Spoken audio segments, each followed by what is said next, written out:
Good morning, friends. Mark Holmes here with my buddy Cowboy Joe Boo, as well as Joe Bear in the house.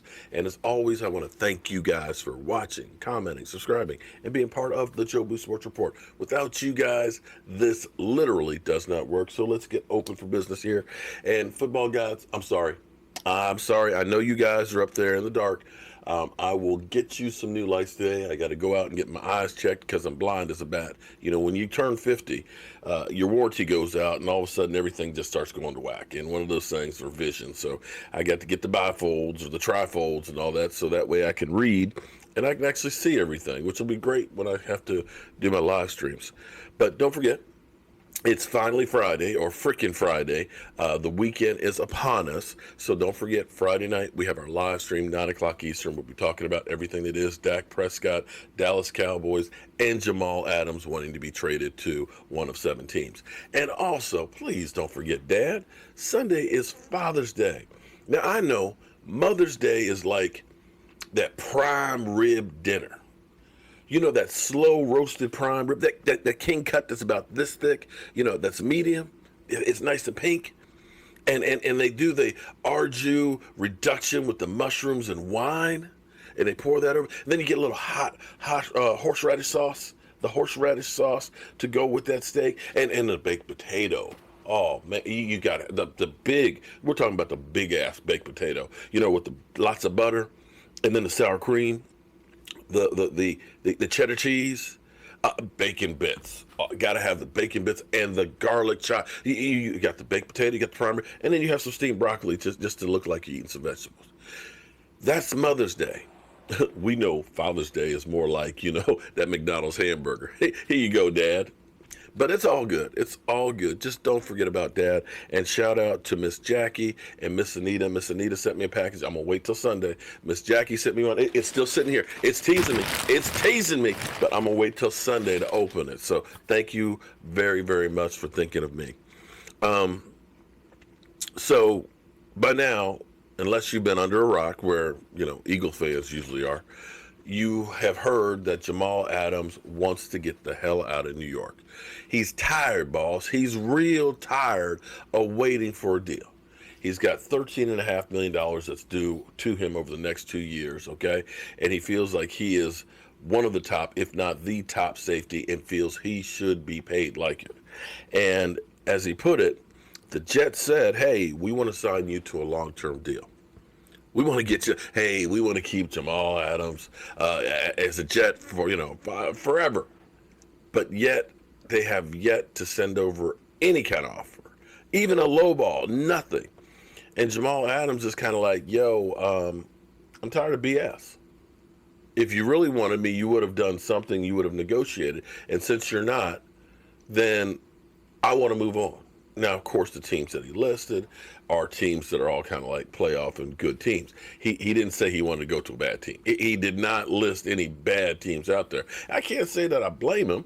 He wants to get paid and want to have a chance to win a ring. There's nothing wrong with that. So what you have to think about is what it would cost for Jamal Adams. First of all, it's the money. It's the money, okay, monetarily. The Cowboys have $11 million in cap space right now. If and when they ever get Dak Prescott done, they could potentially save 10 to 12 million on this year's cap. I would advise them actually getting that deal done, because just in case the salary cap does go down next year, you can go ahead and make that year a really low ball year as far as quarterback compensation. So instead of paying about 67, 68 million dollars, actually 69 million, wouldn't it? 32 and 37. Yeah, $69 million hard money over 2 years. You could end up making that deal more like 40 million over those 2 years to give yourself about an extra $29 million in savings, hypothetically, in case the salary cap goes down. But keep in mind, because everybody was talking about the doom and gloom, understand that currently the Eagles, even if Dak Prescott is franchise tagged, have about $50 million more in commitments already than the Dallas Cowboys. And if we think that the NFL is going to drop the salary cap by 40 or 50 million dollars and make that across the board. Well, guess what? Everybody's going to gut their rosters, and you don't want that because then the product just won't be the same. So they're working on ways to make sure that the salary cap doesn't die because they realize that this is not a normal thing. This is hopefully a 1-year thing, and maybe by this time next year we'll be through this and there'll be a vaccine or we've learned how to cope with it and so on. And we'll get back to things being closer to normal. So there's the money wise. There's other areas where you also look at and say, the Cowboys will get more money. For example, we have 2 kickers currently on the roster. One of those guys aren't going to be here, so that's going to be some money they save. You look at a guy like Tyrone Crawford. You can say, hey, Tyrone, we know you're in the last year of your deal. It's a big chunk of change. We'll make it a 2-year deal now and reduce that number. Or we can say, Tyrone, we love you, but we'd rather get Jamal Adams and save about $8 million. There's ways that they can get money. And if they really want to, they could go through and say, you know what? Zach Martin didn't give up a single sack. Zach Martin's one of the best guards in football. We can use the trigger if we need to on his salary, and we can pull a little bit of money off of it to bring him in. I mean, to get a little more cash to bring him in. So don't think that the Cowboys can't get the money to do these things if they want to. If they want to. The second part of that is compensation that would go to the Jets. They're talking about wanting a first and a third. So first thing you have to look at, not all first round draft picks are the same. There's a difference between a top 5 draft pick and a bottom 10. And if you believe that Jamal Adams can almost guarantee that your team should be a playoff team, then you're looking at a pick that's in the 20s. And if you end up making a deep run in the playoffs, you're talking about closer to being actually a second round pick. So it's not as high as it may be. Now, for all we know, they could trade for Jamal Adams and, all hell breaks loose and we end up being, a top 5 pick and, you lose it. Well, that happens sometimes. There's no guarantees on anything. The other part of the equation is a third round pick.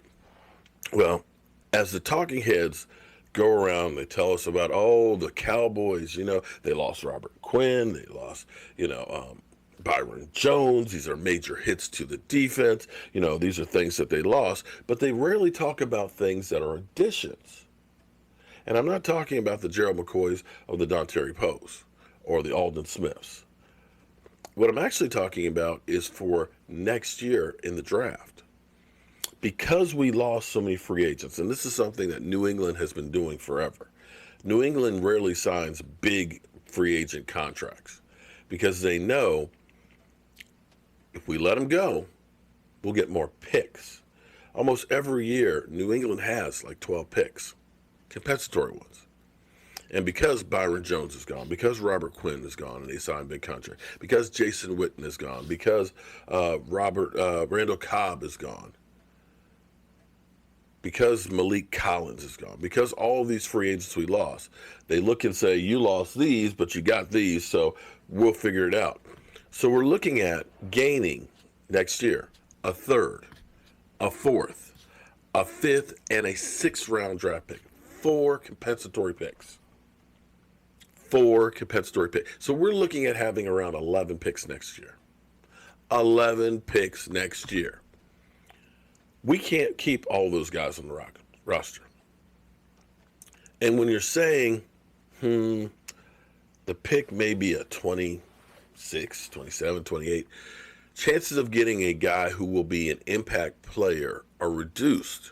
It's not to say that you won't. We know Dak Prescott, 4th round draft pick, major impact.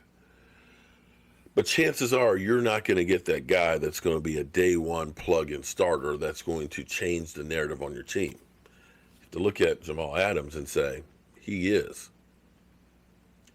And then you also look at this and say, well, we got 2 number 3s. We're giving away house money. And if you really say we want that third, well, why not take a 4th and a 5th and package it up and trade back into the 3rd?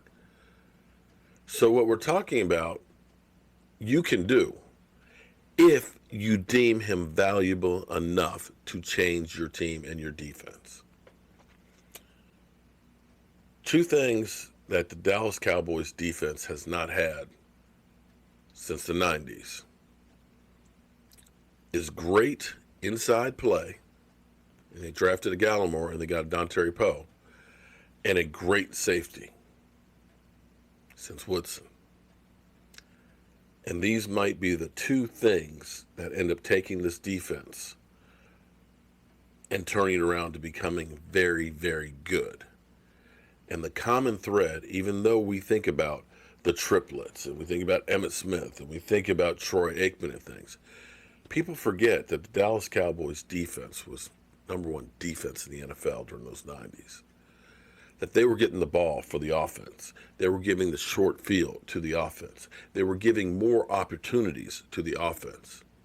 And let's not forget, with Roger Staubach, Drew Pearson, and the rest of the gang, it was that doomsday defense that did the same thing. So, in my mind, I think maybe you really think hard about this one. Well, anyway, I got to go over here, get some of these racks painted before I go to the eye doctor and do some more work here in the shop. I got that desk to finish. I got the bar to get done, and just happy for another day. Happy Juneteenth. A day probably a couple months ago most of you really didn't know much about. We all know about the Emancipation Proclamation, which Lincoln made after the Battle of Antietam, the single most bloody day in American war history, where there were 28,000 casualties in Sharpsburg, Maryland. He made the Emancipation Proclamation, which freed the slaves in all occupied territories. In unoccupied territories, places that were loyal to the Union, it didn't change anything. But it wasn't until the end of the war that slavery was abolished completely throughout the United States. And that's the reason for this day. All right, guys. It's Friday. Make the most of it. I'll talk to you later. See you soon.